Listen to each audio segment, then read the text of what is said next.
नमस्कार, मैं हूं ब्रजेश चौक से और आप देख रहे हैं स्पॉटलाइट।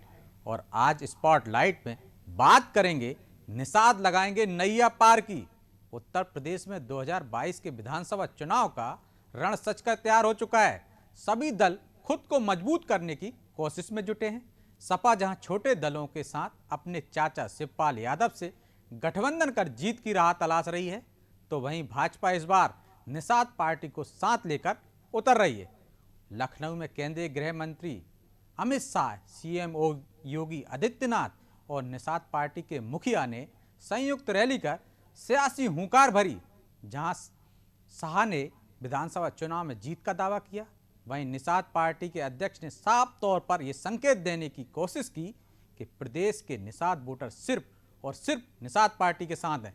लेकिन इस राजनीतिक उठापटक के बीच कई सवाल खड़े हो रहे हैं। सवाल यह है कि क्या प्रदेश में तकरीबन 4.5% निषाद वोटर्स बीजेपी की नैया पार लगा पाएंगे, या फिर बीजेपी की नज़र निषाद के बहाने उन 41% ओबीसी वोटर्स पर है जो चुनाव में किसी का भी गणित बना और बिगाड़ सकते हैं। ऐसे ही सवालों पर चर्चा शुरू करें उससे पहले देखिए ये रिपोर्ट।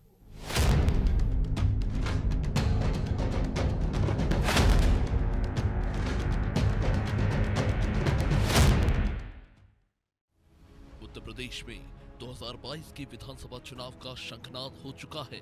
प्रदेश के तत्कालीन मुख्यमंत्री और समाजवादी पार्टी के प्रमुख अखिलेश यादव छोटे दलों को एक करने की कोशिशों में जुटे हुए हैं, जो अपने चाचा शिवपाल से मुलाकात कर सालों की नाराजगी को दूर करते नजर आ रहे हैं। वही बीजेपी विकास के साथ निषाद पर भरोसा कर चुनावी मैदान में उतरने की तैयारी कर रही है। एक तरफ प्रधानमंत्री यूपी में सौगातों और एक्सप्रेसवे की बारिश करते नजर आ रहे हैं, तो दूसरी तरफ केंद्रीय गृह मंत्री अमित शाह और मुख्यमंत्री योगी आदित्यनाथ समाज को अपने साथ लाने की कोशिशों में जुटे हुए हैं। इसी कोशिश के तहत लखनऊ में भाजपा और निषाद पार्टी ने संयुक्त महारैली की, जिस दौरान अमित शाह, योगी आदित्यनाथ और संजय निषाद ने एक मंच से शक्ति प्रदर्शन किया।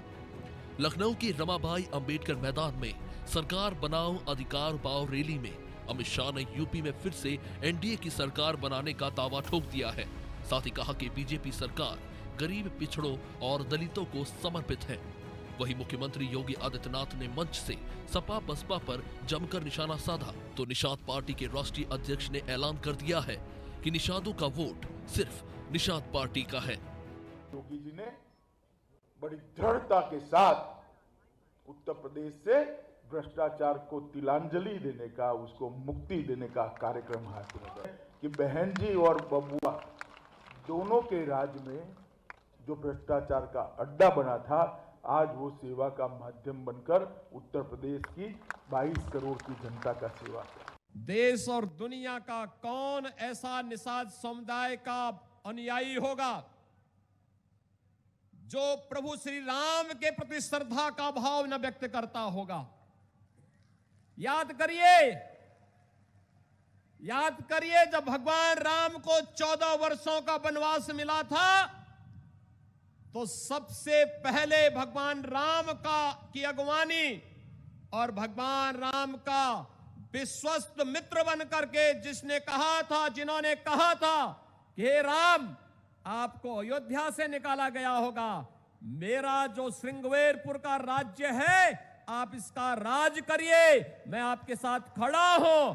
और निषाद राज ही थे, वे आपके पूर्वज ही थे। भारतीय जनता पार्टी एनडीए मिलकर चुनाव लड़ रही है और आज के दिन में ये इनका 70 साल का दर्द था, वो दर्द का आज ये होश थे, होश में आ गए हैं। अब जोश इनका दिख रहा है 2022 तक। भाजपा 2019 के लोकसभा चुनाव में संजय निषाद को साथ लेकर ओम प्रकाश राजभर की मोनोपोली को तोड़ने में सफल रही थी। बीजेपी ने संजय निषाद के बेटे को संत कबीर नगर से संसदीय चुनाव अपने सिंबल पर लड़ाया था, जिसकी वजह से पूर्वांचल के जिलों में निषाद समुदाय का एकमुश्त वोट बीजेपी को मिला था। अब 2022 के चुनाव में बीजेपी ने फिर से इसी समीकरण को जमीन पर उतारने का दांव चला है, जिसके लिए निषाद पार्टी से गठबंधन के साथ साथ संजय निषाद को एमएलसी भी बनाया है। वही बीजेपी और निषाद पार्टी के गठबंधन पर विपक्षी दलों ने तंज कसना शुरू कर दिया है। लेकिन उत्तर प्रदेश की जनता अब वो परिवर्तन चाहती है, भाजपा के कुशासन से आज़ादी चाहती है। आदरणीय अखिलेश यादव जी के नेतृत्व में 2022 में समाजवादी पार्टी की सरकार बनी। देखिए, अमित शाह चुनाव के समय हर प्रदेश में जाते हैं, बड़े बड़े आंकड़े प्रस्तुत करते हैं और मूल मुद्दों से चुनाव को भटकाते हैं, चुनौती देते हैं कि 300 प्लस 200 प्लस हर प्रदेश में जाते हैं, सरकार बनाने का दावा करते हैं।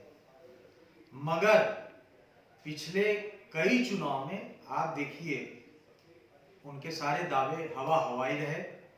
अभी आखिरी में जो पश्चिम बंगाल का चुनाव हुआ था, जहां उन्होंने कहा था कि 200 प्लस सीटें आएंगी, क्या हुआ? हवा निकल गई वहां पे। उत्तर प्रदेश में भी आए हैं, चाणक्य माने जाते हैं, पन्ना प्रमुख बनाते हैं, लेकिन वो पहले ये बता दें कि पश्चिम बंगाल में क्या हुआ था, और अगर यहाँ पे भाजपा सरकार ने काम किया है तो वो अपनी उपलब्धियां क्यों नहीं बता रहे हैं। उत्तर प्रदेश की करीब 115 सीटों पर निषाद समुदाय का सीधा असर देखने को मिलता है और संयुक्त महारैली से ऐसा माना जा रहा है कि भाजपा इस संयुक्त निषाद रैली के माध्यम से प्रदेश में लगभग 4% आबादी वाले निषाद मछुआरा मतदाताओं को साधते हुए प्रदेश के लगभग 115 सीटों पर इनके प्रभाव का फायदा उठाना चाह रही है। बहरहाल ये देखना होगा कि क्या बीजेपी 2019 के लोकसभा चुनाव की सफलता को 2022 के विधानसभा चुनाव में दोहरा पाएगी और निषाद वोटर्स को अपने पाले में लाने में कामयाब हो पाएगी।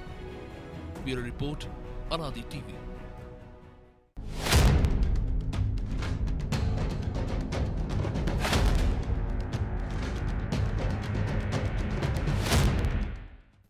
तो क्या निषाद बीजेपी की नैया पार लगाएंगे? इस पर चर्चा के लिए हमारे साथ मौजूद हैं कांग्रेस प्रवक्ता डॉक्टर रामेश्वर मिश्रा, बीजेपी नेता विपुल त्रिपाठी, सपा नेता सुल्तान अहमद और वरिष्ठ पत्रकार राजा रिजवी। आप सभी का बहुत बहुत स्वागत है। Thank you. रिजवी साहब, शुरुआत आपसे ही करेंगे। आज देखा किस तरह से निषाद पार्टी का भी गठबंधन हो गया, छोटे छोटे दलों के साथ भाजपा ने भी गठबंधन कर लिया 7 दलों से। सपा तो गठबंधन की राजनीति पे चली रही है, आप इस गठबंधन को कैसे देखते हैं?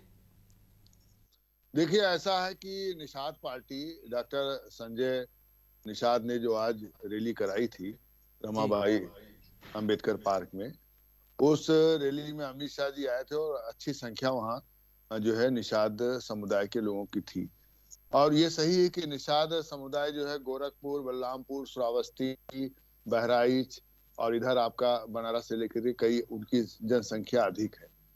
और ये एमएलसी भी बनाए गए और इनके निषाद पार्टी के लोगों के रहने से भारतीय जनता पार्टी मजबूत होगी। लेकिन इससे पहले 2017 में राजभर लोग भी भारतीय जनता पार्टी के साथ रह के चुनाव लड़े थे, लेकिन अब आपको ये मालूम है कि राजभर जो है वो समाजवादी पार्टी के साथ जुड़ करके जो है, हाँ, सपा के साथ जुड़ के वो चुनाव लड़ रहे हैं। एक रैली भी की थी जिसमें अखिलेश जी जो है वो शामिल हुए थे और उसमें जो है उन्होंने भाषण दिया था और झंडा जो है सब जो है ओम प्रकाश राजभर का लगा था। और आप देखिए एक अनुप्रिया पटेल जी है जो मंत्री भी केंद्र में है और ये भी उसके भी इस पूर्वांचल में और बुंदेलखंड एरिया में काफी उसके वोट हैं। तो दो इनकी जो ओबीसी की कहेंगे पार्टियां वो भारतीय जनता पार्टी के साथ हैं।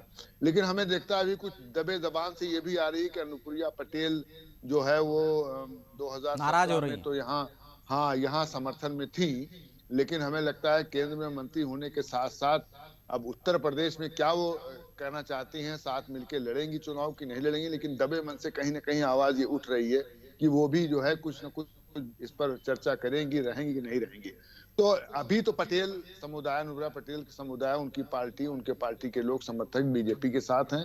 मतलब निषाद पार्टी भी गठबंधन हो गई तो और भाजपा मजबूत हो गई, यदि अपना दल तो पहले से ही उनके साथ। हाँ, जी, ये कह सकते हैं, ये कह सकते हैं और बिल्कुल कह सकते हैं कि निषाद पार्टी का, लेकिन राजभर जाने से भारतीय जनता पार्टी उसको पूरा करने के लिए निषाद पार्टी को बहुत मजबूती से लिया है और अनुप्रिया पटेल को भी रखेंगे। तो ये जरा से है कि मतलब भारतीय जनता पार्टी इसको किसी तरीके से भी छोड़ना नहीं चाहती है। वो चाहती है कि हम किस तरीके से अपना, और अमित शाह के आज आने से और उन्होंने स्पीच जो चाहते थे निषाद उस तरीके से तो बहुत निषाद की बात को जो उस तरीके से कहते थे कि साहब हमें जो है वो दर्जा दिलाया जाए, ओबीसी से ऊपर दर्जा दिया जाए, हमें जो है एसटी एसटी का दर्जा दिलाया जाए, लेकिन उसका कोई अनाउंसमेंट नहीं हुआ। लेकिन इनका जो स्लोगन था कि भाजपा जिताओ और उसके बाद जो है कहो, तो भाजपा जब जीतेगी तो उसके बाद ही अपनी मांग रखेंगे, हो सकता है। अच्छा, कई बार अमित शाह से मिले ये लोग और मिलने के बाद एमएलसी पद तो ले ही लिया और भारतीय जनता पार्टी में जुड़ भी गए ठीक से।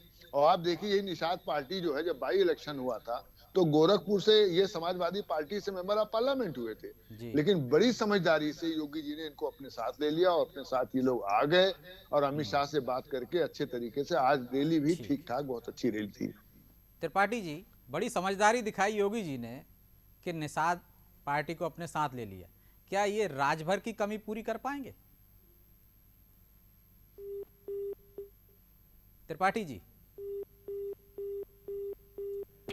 लगता है त्रिपाठी जी से हमारा संपर्क स्थापित नहीं हो पाया, लेकिन सपा से सुल्तान अहमद हमारे पास जुड़े हुए हैं। माना तो यही जा रहा है कि सपा और भाजपा की टक्कर है उत्तर प्रदेश में, और सपा भी छोटे छोटे गठबंधनों के साथ, छोटे छोटे दलों के साथ अपना कुनबा बढ़ा रही है समाजवादी पार्टी का। अब तो चाचा भी साथ में आ गए।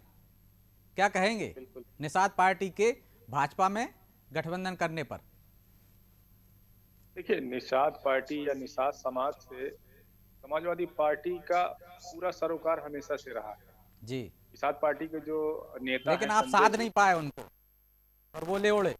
नहीं, देखिए, सच और झूठ को साफ होने में थोड़ा समय लगता है। जो संजय जी हैं वो अभी जो भाजपा की गुमराही है तो उससे वाकिफ नहीं है।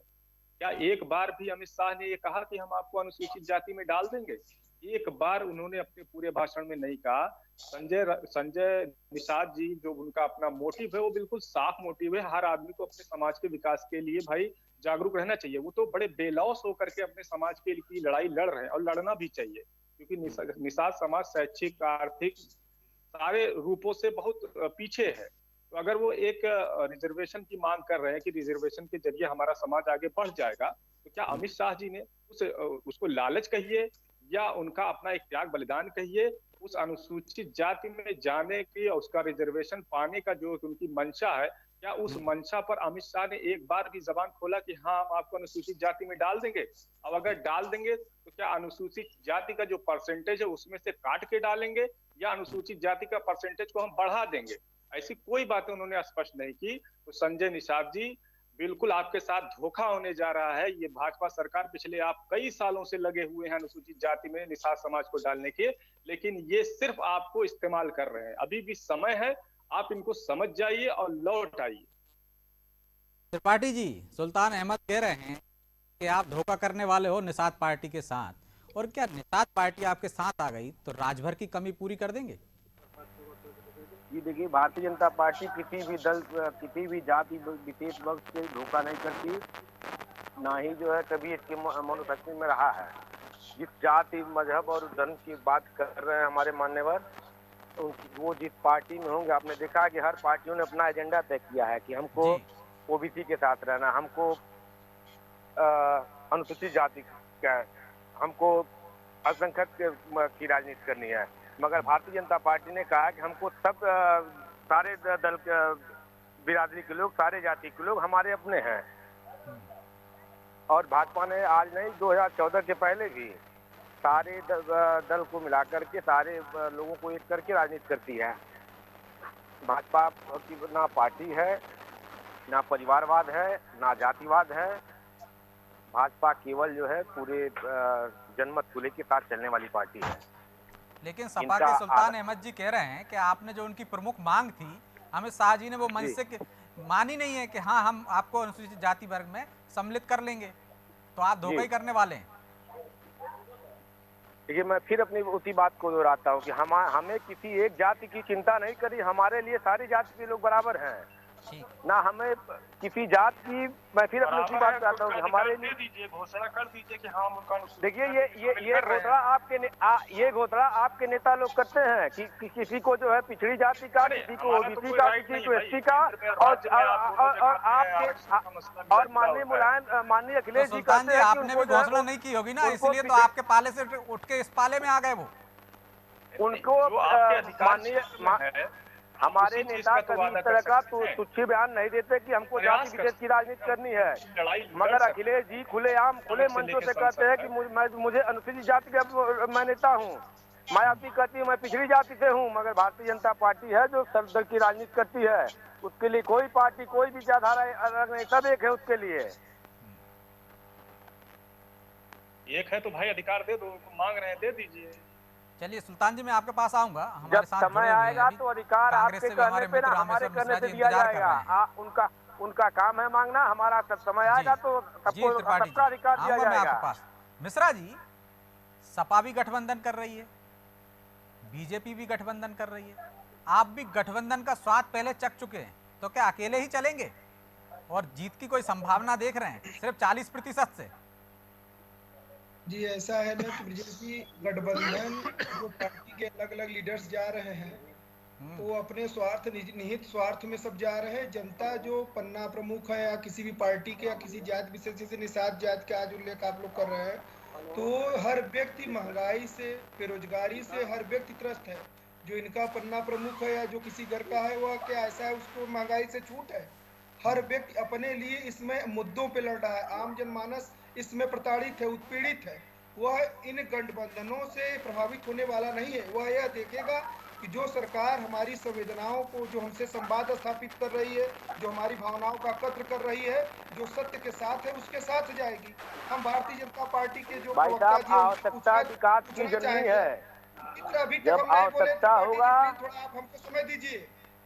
आप हम बिल्कुल देखिए मैं मौन था, 17 मिनट बीत गए लेकिन मैं कुछ नहीं बोला। जी उनकी बात आ जाने दीजिए, फिर मैं आपके पास लौटूंगा। क्या है कि इनके अभी केंद्र में भी और राज्य में भी इनकी सरकार है और एसआईटी की रिपोर्ट आई कि गृह राज्य मंत्री का लड़का पूरे प्लानबद्ध गाड़ी चढ़ा देता है, थार से कुचल देता है लोगों को। यह ऐसी प्रदेश में दुर्लभ सरकार। लेकिन मिश्रा जी आप तो लाख वादे कर सकते हैं, आप तो 2 डिजिट में भी नहीं है वहां पे।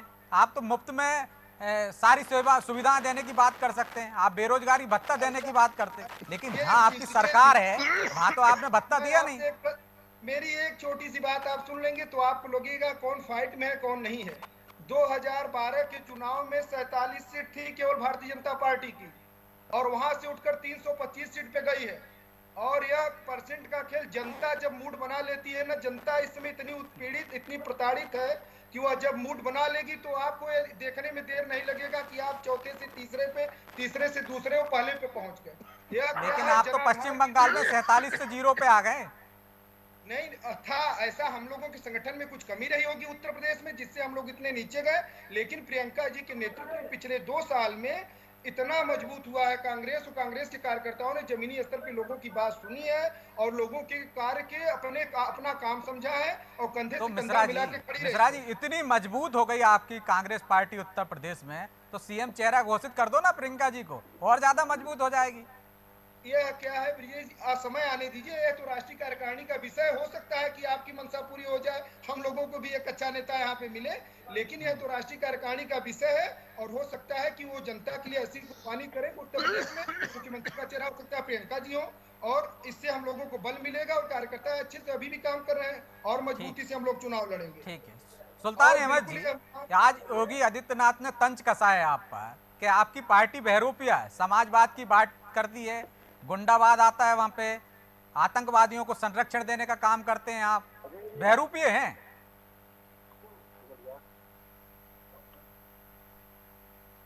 अब तंज के अलावा कोई बचा नहीं है भाजपा के पास। देखिए चर्चा तो ये होनी चाहिए थी कि अमित शाह जी के आए थे, क्या उन्होंने अपने गृह राज्य मंत्री को जो इतने बड़े आपराधिक घटना में सम्मिलित था, क्या उसको बर्खास्त करने की बात उन्होंने कही? तो गुंडा राज कौन चला रहा है ये दुनिया देख रही है, गाड़ियों से कौन कुचल रहा है, लेकिन वो तो आरोपी नहीं है ना, बेटे ने कुछ किया, बेटे को मुलजिम बना लिया और आज तो पीएम ने उनको चाय पार्टी में भी नहीं बुलाया। भाजपा और मुद्दे पे वो बात नहीं कर सकते। सुल्तान जी आज तो पीएम ने चाय पार्टी में भी नहीं बुलाया उनको, और वो तो आरोपी नहीं है ऐसा भाजपा का कहना है, तो उन्हें क्यों बर्खास्त करें? यदि बेटे ने कोई गलती की होगी तो कानून अपना काम करेगा। उन्होंने तो विजय जी इतनी बड़ी गलती कर दी कि एक मीडिया कर्मचारी ने प्रश्न पूछा तो उससे हाथापाई पे उतर आए, बात नहीं करते थे। चलिए, आप दोनों सवाल उठा रहे थे, त्रिपाठी जी से ही पूछ लेते हैं। क्या त्रिपाठी जी गले की फांस बन गए हैं क्या आपकी? देखिए, जो दोषी होगा उसे सजा मिलेगी। कोई भी दोषी बचने होगा जो वो उसको सजा मिलेगी। भाजपा ने पहले ही अपना एजेंडा तय किया था कि किसी भी पार्टी का, किसी भी दल का अगर गुंडा है, माफिया है, तो सजा उसके लिए निर्धारित है। सबकी सजा एक है। तो योगी का बिल्डोजर उधर भी जाएगा, लखीमपुर भी, यदि साबित हुए तो। मैं लखीमपुर के ही वाले में बात कर रहा हूँ, माने कि जो दोषी होगा उसको सजा मिलेगा। आपको न्यायतंत्र पे विश्वास नहीं है, कभी आपको भगवान पे विश्वास नहीं है, आप किस पे विश्वास करेंगे? कभी आप आज 2014 कांग्रेस कह रही है कि आपने तो बहुत विकास किया है, फिर आपको राम के नाम पे जातियों को साधने की क्या जरूरत है? आप तो विकास पे मुद्दे पे चुनाव लड़िए ना। विकास के साथ साथ राष्ट्रवाद हमारा मुद्दा है। विकास के साथ साथ राष्ट्रवाद हमारा मुद्दा है। 2014 के पहले आपने देखा था कि जब कांग्रेस की सरकार थी तो किस तरह से भय भूख भ्रष्टाचार का बोलबाला था देश में, और प्रदेश में जब समाजवादी पार्टी की सरकार थी तो भी आपने देखा कि रेल में हत्या, जेल में हत्या, सड़क पे हत्या, सड़क के बाहर हत्या, गुंडा माफिया सरकार को चलाते थे। आज वो नहीं कर पा रहे, इस नाते कहीं ना कहीं वे अपने आप को खड़ा महसूस कर रहे हैं और पुनः सरकार में आने की पुरजोर कोशिश कर रहे हैं। लेकिन त्रिपाठी जी, विकास के साथ तो विकास दुबे भी मुद्दा हो गए हैं आजकल उत्तर प्रदेश में। देखिए, मैंने कहा कि जो भी हो, मैं भी ब्राह्मण हूँ, अगर मैं गलत हूँ तो मैं भी उतने ही तजे का हकदार हूँ जितना विकास दुबे है। तो ब्राह्मण और ये काट जितने हैं ये लोग ये खेलेंगे इस समय। लेकिन विपक्ष तो कह रहा है कि ब्राह्मण वोट साधने के चक्कर में आप टहनी पे कार्रवाई नहीं कर रहे हैं। तो विकास दुबे क्या थे? विकास दुबे ब्राह्मण नहीं थे क्या? लेकिन जब एक ही गाड़ी एक ही आदमी पलटेगी तो सवाल तो उठेंगे ही ना। नहीं, सवाल उठाए। देखिए, विपक्ष जो काम नहीं करेगा वो सवाल उठाएगा। सवाल उठाना ही विपक्ष का काम है, उनके पास तो दूसरा कोई काम तो है नहीं। समाजवादी पार्टी के मुखिया के पास कोई दूसरा काम है नहीं। हो सकता है कि कल को कहे कि पेरिस में जो पेरिस महल बन रहा है वो भी समाजवादी पार्टी ने उसका उद्घाटन किया था, वो उसकी देन है, आज बन रहा है। तो वो केवल सवाल करेंगे। मुंगेरी लाल के हसीन सपने देख रहे हैं 2022 में आने का, मगर उत्तर प्रदेश की जनता पूरा मन बना के बैठी है। पूज्य योगी जी के नेतृत्व में पुनः 2022 में भारतीय जनता पार्टी की सरकार बनेगी। ठीक है सुल्तान अहमद जी, सिर्फ आप मुंगेरी लाल के हसीन सपने देख रहे हैं और आपको सवाल उठाने के अलावा कुछ नहीं है।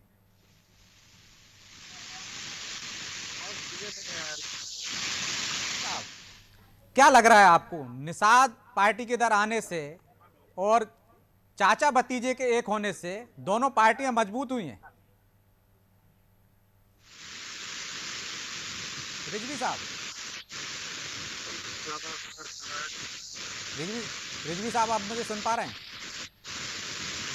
हेलो,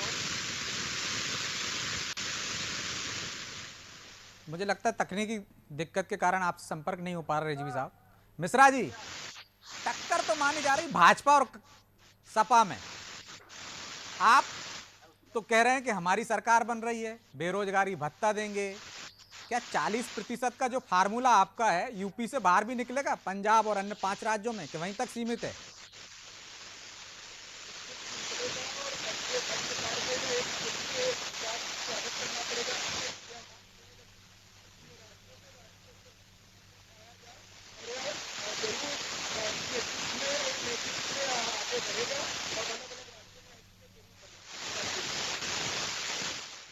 चलिए, चूंकि अब समय भी इजाज़त नहीं देता, इसलिए इस चर्चा को हम आगे बढ़ाएं। आप चारों मेहमानों का बहुत बहुत शुक्रिया चर्चा में शामिल होने के लिए। तो निषाद पार्टी के बीजेपी में आने से निश्चित तौर पर बीजेपी मजबूत हुई है, जैसे रिजवी साहब ने भी बताया है। लेकिन चाचा भतीजे के साथ आने से समाजवादी पार्टी भी मजबूत हो रही है। माना तो यही जा रहा है कि दोनों दलों में टक्कर है और दोनों ही दल अपने अपने कुनबा बढ़ा रहे हैं। भाजपा का भी कुनबा बढ़ता जा रहा है और समाजवादी का भी कुनबा बढ़ रहा है। तो मुकाबला दिलचस्प होता जा रहा है दिन प्रतिदिन। अब देखना ये होगा कि बाजी कौन मारता है। तो इंतजार कीजिए 2022 के चुनाव का जो रण सज चुका है उसमें बाजी किसके हाथ लगती है। स्पॉटलाइट में आज इतना ही। मुझे दीजिए इजाजत और आप देखते रहिए अनादि टीवी। नमस्कार।